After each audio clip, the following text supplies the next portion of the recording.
नमस्कार, जय श्री कृष्णा। कथा संग्रह विजय लक्ष्मी चैनल में आप सबका स्वागत है। आपको मैं नल दमयंती कथा सुना रही हूँ। 2 भाग सुना चुकी हूँ। प्रथम भाग में आपने सुना ही था कि कथा कैसे प्रारंभ हुई, जब युधिष्ठिर अपने को महर्षि बृहदश्व के सामने अभागा, सबसे ज्यादा दुखी राजा कहते हैं। तो उन्हीं को सांत्वना प्रकट करने के लिए बृहदश्व ने यह नल दमयंती की कथा सुनाई कि नहीं, आप ही नहीं अभागे हैं, बहुत लोग हैं। उसमें ये कथा सुनाई। 2 भाग में राजा नल दमयंती का विवाह पुत्र पौत्रिक उत्पन्न है, और ये तीसरे भाग में आप सुनिए कि कैसे राजा नल के जीवन में आश्चर्यजनक दुखों का आविर्भाव हुआ। कलयुग का दुर्भाव और जुए में नल का हारना और नगर से निर्वासन।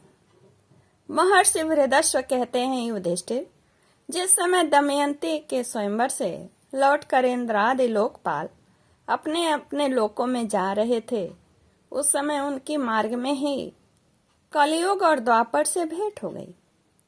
इंद्र ने पूछा, क्यों कलयुग, कहाँ जा रहे हो? कलयुग ने कहा, मैं दमयंती के स्वयंवर में उससे विवाह करने के लिए जा रहा हूँ। उसकी बात सुन करके इंद्र तो पहले आश्चर्यचकित हुए, फिर हंसकर बोले, अजय वह स्वयंवर तो कभी का पूरा हो गया। दमयंती ने राजा नल को वरण कर लिया, हम लोग तो ताकते रह गए। कलयुग ने क्रोध में भर कर कहा, ओह, तब तो बड़ा अनर्थ हुआ। और उसने देवताओं की उपेक्षा करके मनुष्य को अपनाया, इसीलिए उसको दंड देना चाहिए। देवताओं ने कहा, दमयंती तो हमारी आज्ञा प्राप्त करके नल का वरण की है। वास्तव में नल सर्वगुण संपन्न और उसके योग्य है। जो देवता लोग थे वे कलयुग के सामने नल और दमयंती के तरफ से कलयुग को बोले, वे समस्त धर्मों के धर्मज्ञ और सदाचारी हैं। किसको बोले? नल को। उन्होंने इतिहास पुराणों के सहित वेदों का अध्ययन किया है। वे धर्मानुसार यज्ञ में देवताओं को तृप्त करते हैं, कभी किसी को सताते नहीं, सत्यनिष्ठ और दृढ़ निश्चयी हैं। उनकी चतुरता, धैर्य, ज्ञान, तपस्या, पवित्रता, दम और शम लोकपालों के समान है। उनको शाप देना तो नरक की धधकती आग में गिरना ही है। यह कहकर देवता लोग चले। लेकिन महाराज, कलयुग को शांति नहीं मिली। कलयुग ने द्वापर से कहा, भाई मैं अपने क्रोध को शांत नहीं कर सकता, इसलिए मैं नल के शरीर में निवास करूंगा। मैं उसे राज्यच्युत कर दूंगा, तब वह दमयंती के साथ नहीं रह सकेगा। इसलिए तुम भी जुए के पासों में प्रवेश करके मेरी सहायता करना। द्वापर ने उसकी बात स्वीकार कर ली। द्वापर युग की बात हो रही है। द्वापर और कलयुग दोनों ही नल की राजधानी में आ बसे। 12 वर्ष तक वे इस बात की प्रतीक्षा में रहे कि नल में कोई दोष दिख जाए। एक दिन राजा नल संध्या के समय लघु शंका से निवृत्त होकर पैर धोए बिना ही आचमन करके संध्या वंदन करने बैठ गए। यह अपवित्र अवस्था देखकर कलयुग उनके शरीर में प्रवेश कर गया। साथ ही दूसरा रूप धारण करके वह पुष्कर के पास गया और बोला, तुम नल के साथ जुआ खेलो और मेरी सहायता से जुए में राजा नल को जीतकर निषद देश का राज्य प्राप्त कर लो। पुष्कर उसकी बात स्वीकार करके नल के पास गया। द्वापर भी पासों का रूप धारण करके उनके साथ हो गया। इस तरह कलयुग महाराज इतनी कुटिल चालों के साथ राजा नल को दुखी करने के लिए पूरी योजना बना ली। जब पुष्कर ने राजा नल से बार बार जुआ खेलने का आग्रह किया, तब राजा नल दमयंती के सामने अपने भाई की बार बार की ललकार को सह न सका। उन्होंने उसी समय पासे खेलने का निश्चय कर लिया। उस समय नल के शरीर में कलयुग घुसा ही हुआ था, क्योंकि उन्होंने पैर नहीं धोया। बिना पैर धोए ही आचमनी करके संध्या वंदन करने लगे और यह कमी देखते ही कलयुग उनके शरीर में घुस गया। दांव में सोना चांदी रथ वाहन आदि जो कुछ लगाते वह हार जाते। प्रजा और मंत्रियों ने बड़ी व्याकुलता के साथ राजा नल से मिलकर जुए को रोकना चाहा। आकर फाटक के सामने खड़े हो गए। उनका अभिप्राय इच्छा जानकर द्वारपाल रानी दमयंती के पास गया और बोला कि आप महाराज से निवेदन कर दीजिए। आप धर्म और अर्थ के तत्वज्ञ हैं। आपकी सारी प्रजा आपका दुख असहन होने के कारण कार्यवश दरवाजे पर आकर खड़ी है। आप उन्हें जुआ खेलने से रोक दे महारानी। दमयंती स्वयं दुख के मारे दुर्बल और अचेत हुई जा रही थी।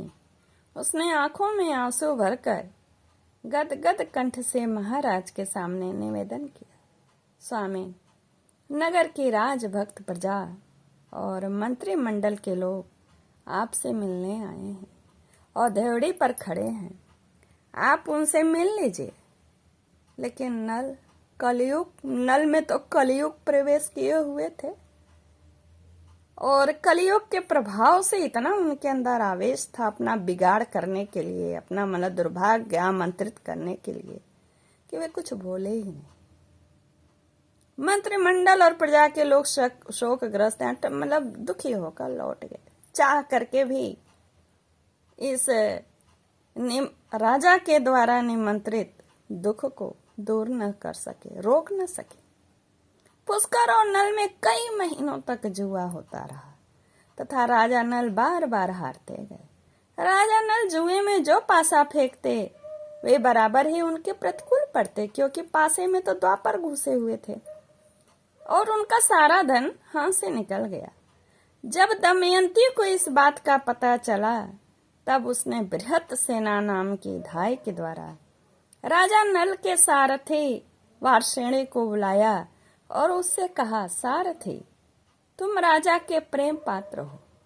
अब यह बात तुमसे छिपी नहीं है कि महाराज बड़े संकट में पड़ गए हैं, इसलिए तुम घोड़ों को रथ में जोड़ लो और मेरे दोनों बच्चों को रथ में बैठाकर कुंडिन नगर में ले जाओ। तुम रथ और घोड़ों को भी वहीं छोड़ देना। तुम्हारी इच्छा तो वहीं रहना, नहीं तो कहीं दूसरी जगह चले जाना।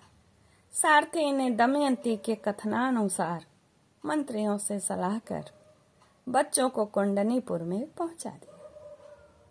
रथ और घोड़े भी वहीं छोड़ दिए तथा स्वयं वहां से पैदल ही चलकर अयोध्या जा पहुंचा और वहीं राजा ऋतुपर्ण के पास सारथी का काम करने लगा।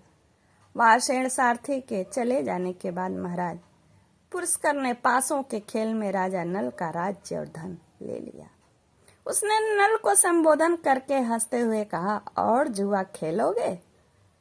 परंतु तुम खेलोगे तो कैसे खेलोगे? तुम्हारे पास तो कुछ बचा ही नहीं है दांव पे लगाने के लिए। हाँ, एक चीज, बहुमूल्य चीज तुम्हारे पास बची है।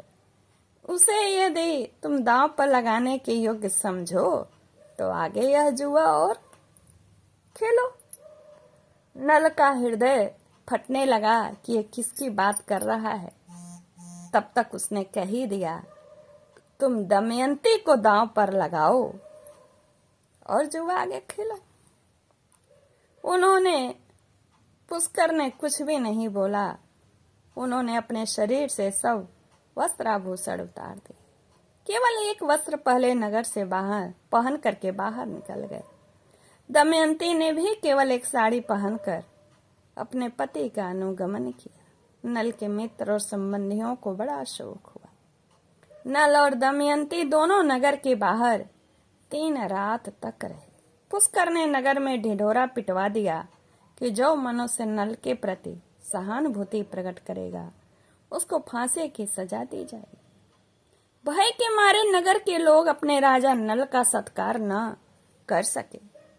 राजा नल 3 दिन और दिन रात अपने नगर के पास एक स्थान पर केवल पानी पी कर रहे और चौथे दिन उन्हें बड़ी भूख लगी।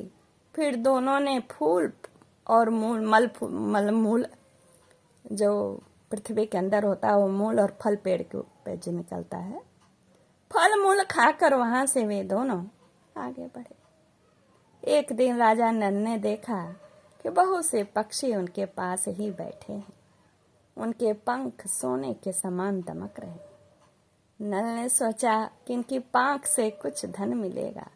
ऐसा सोचकर उन्होंने पकड़ने के लिए नल ने उन पर अपना पहनने का वस्त्र डाल दिया। पक्षी तो उनका वस्त्र ही लेकर उड़ गए। अब तो नल नंगे होकर बड़ी दीनता के साथ मुंह नीचे किए खड़े हो। पक्षियों ने कहा, दुर्बुद्धे, तू नगर से एक वस्त्र पहन कर निकला था। उसे देखकर हमें बड़ा दुख हुआ था। ले, अब हम तेरे शरीर पर का वस्त्र लिए जा रहे हैं। हम पक्षी नहीं, जुए के पासे हैं। नल ने दमयंती से पासों की बात कह दी।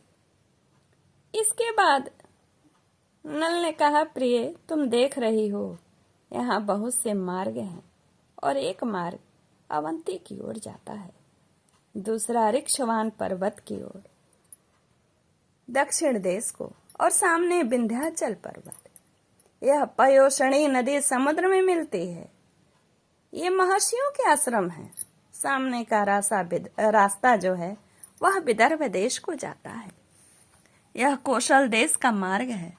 इस प्रकार राजा नल दुख और शोक से भरकर बड़ी सावधानी के साथ दमयंती को भिन्न भिन्न मार्ग और आश्रम बतलाने लगे। दमयंती की आंखों में आंसू से भर आई आंखें। वह गद स्वर से कहने लगी, स्वामीन, आप क्या सोच रहे हैं? मेरे अंग शिथिल हो रहे हैं और मेरा हृदय उद्विग्न हो रहा है। आपका राज्य गया, धन गया, आपके शरीर पर वस्त्र नहीं रहा। आप थके मादे तथा भूखे प्यासे हैं। क्या मैं आपको इस निर्जन वन में छोड़कर अकेली कहीं जा सकती हूँ? क्योंकि राजा जो मार्ग बता रहे थे उसका अभिप्राय उनको यही लगा। कहते हैं, दमयंती, मैं आपके साथ रहकर आपके दुख दूर करूंगी। दुख के अवसरों पर पत्नी पुरुष के लिए औषधि है। वह धैर्य देकर पति के दुख को कम करती है। यह बात तो वैद्य भी स्वीकारते हैं। नल ने कहा, प्रिय, तुम्हारा कहना ठीक है। पत्नी मित्र है, पत्नी औषध है, परंतु मैं तो तुम्हारा त्याग करना नहीं चाहता। तुम ऐसा संदेह क्यों कर रही हो? दमयंती बोली, आप मुझे छोड़ना नहीं चाहते, परंतु विदर्भ देश का मार्ग क्यों बतला रहे? मुझे निश्चय है कि आप मेरा त्याग नहीं कर सकते। फिर भी इस समय आपका मन उलट गया है, इसीलिए मेरे मन में शंका हुई। क्योंकि उल्टा मन था आपका, तभी तो यह दिन देखने को मिल रहा है। आपके मार्ग बताने से मेरा मन दुखित है। यदि आप मुझे मेरे पिता या किसी संबंधी के घर भेजना चाहते हो तो ठीक है, तो हम दोनों साथ साथ चलें। अकेले क्यों मेरे को बता के भेजोगे? मेरे पिता आपका सत्कार करेंगे, आप वहीं सुख से रहिएगा। नल ने कहा, प्रिय, तुम्हारे पिता राजा हैं और मैं भी कभी राजा था। इस समय मैं संकट में पड़कर उनके पास नहीं जाऊंगा। राजा नल दमयंती को समझाने लगे। तदंतर दोनों एक ही वस्त्र से, जो वस्त्र था दमयंती के शरीर पर, उसी वस्त्र से शरीर ढककर वन में इधर उधर घूमते रहे। भूखे प्यासे व्याकुल होकर दोनों एक धर्मशाला में आए और ठहर गए। यह नल दमयंती कथा का तीसरा भाग यहीं पूर्ण होता है। चौथे भाग में मैं यह सुनाऊंगी कि आगे दोनों के साथ क्या होता है। पूरा सुनिए, कथा बहुत ही मर्मस्पर्शी है। लाइक, कमेंट, शेयर भी करें।